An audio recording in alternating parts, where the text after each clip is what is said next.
So ngayon mga parts ay ipapakita natin sa inyo yung ating mga blue panda, no? So ito yung mga blue panda natin mga parts.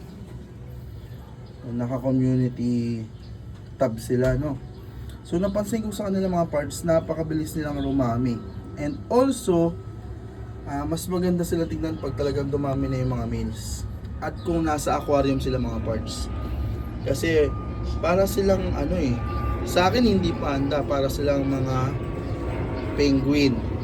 So yun pa mga parts. Yun.